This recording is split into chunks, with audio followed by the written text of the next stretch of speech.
Halo semuanya, selamat datang kembali di sesi ngobrol bola bareng saya. Kali ini kita akan bahas pertandingan yang benar-benar bikin deg-degan. Indonesia lawan Thailand di semifinal AFF U23 2025. Pertandingan ini dari awal sampai akhir penuh emosi.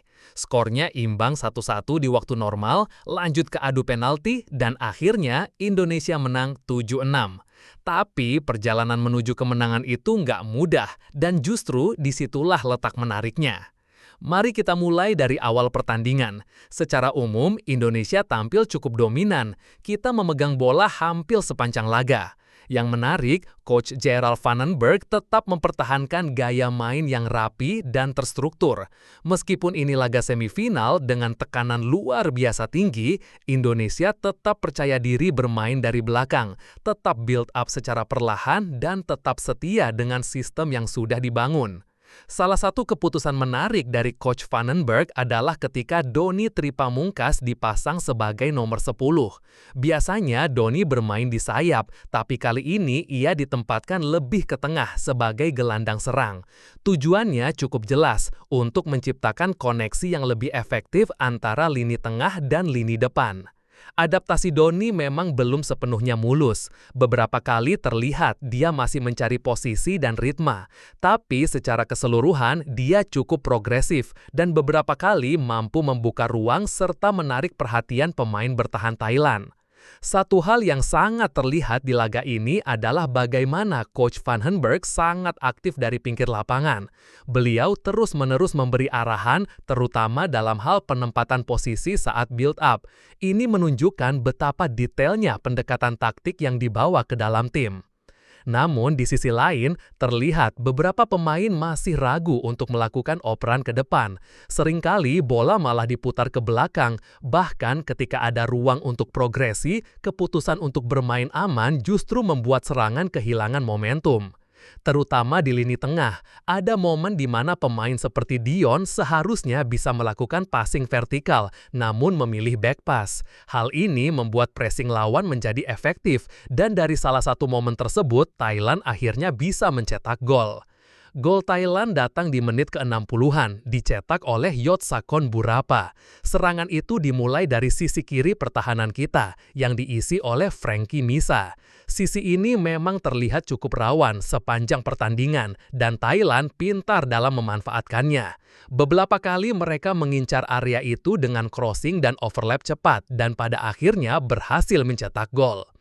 Tapi inilah titik baliknya. Setelah kebobolan, Indonesia tidak panik, justru terlihat lebih agresif dan langsung menaikkan tempo. Pergantian pemain yang dilakukan oleh Vandenberg juga tepat sasaran. Masuknya Brandon di lini tengah memberikan energi baru. Begitu juga Buffon dan Hoki yang memberikan daya dorong tambahan di lini depan. Menit ke-83, momen yang ditunggu datang. Dari sebuah sepak pojok, Jens Raven berhasil menyundul bola dan mencetak gol penyama. Gol ini sangat krusial, bukan hanya karena menyelamatkan kita dari kekalahan di waktu normal, tapi juga karena menunjukkan bahwa Indonesia mampu bangkit di saat genting. Setelah itu, pertandingan dilanjutkan ke extra time. Di periode ini, Thailand bermain lebih agresif. Mereka menambah pemain cepat dan mencoba menekan kita dari sisi sayap. Tapi pertahanan Indonesia tetap solid dan tidak kehilangan fokus. Muhammad Ardiansyah, kiper kita, tampil tenang dan sigap meskipun masih jarang terlibat dalam build up dari belakang. Padahal dalam sistem modern, kiper bisa jadi bagian penting dari distribusi bola. Dan ini mungkin bisa jadi catatan untuk pertandingan berikutnya. Tidak ada tambahan gol di extra time, dan pertandingan pun harus ditentukan lewat adu penalti. Inilah bagian yang paling mendebarkan. 5 penendang awal dari kedua tim sukses, tapi di penalti ke-8, Burapa, pencetak gol Thailand, gagal mengeksekusi dengan baik. Tendangannya berhasil ditepis oleh Ardiansyah, sebuah penyelamatan luar biasa. Kemudian giliran Buffon sebagai penendang ke-8 Indonesia. Dengan penuh percaya diri, dia menendang ke arah pojok dan gol. Indonesia menang 7-6 dan resmi melaju ke final. Kemenangan ini bukan hanya soal teknik atau taktik, tapi soal mental dan karakter.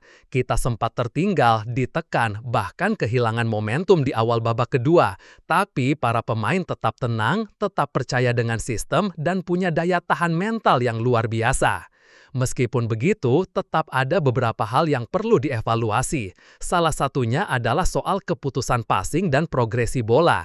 Kita terlalu sering bermain aman dan kehilangan peluang untuk menusuk ke depan. Selain itu, sisi kiri pertahanan harus diperkuat, karena di pertandingan berikutnya melawan Vietnam di final, tekanan akan jauh lebih tinggi dan Vietnam terkenal dengan pressing mereka yang sangat intens.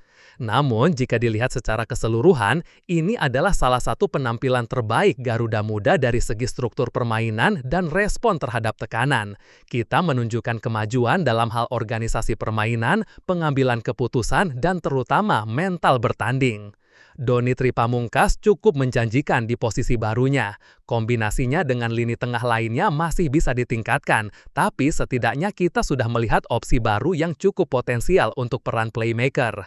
Dengan satu langkah lagi menuju trofi, seluruh perhatian sekarang tertuju ke partai final. Harapannya tentu saja permainan kita bisa lebih tajam, lebih efektif, dan lebih siap menghadapi tekanan. Jadi, ini bukan cuma kemenangan di semifinal, tapi juga pesan kuat bahwa sepak bola muda Indonesia sedang menuju arah yang benar. Sampai di sini dulu ulasan dari saya. Terima kasih sudah mendengarkan atau menyimak. Jangan lupa dukung terus Garuda Muda dan kita doakan semoga mereka bisa membawa pulang trofi Piala AFF tahun ini. Viva Garuda Muda!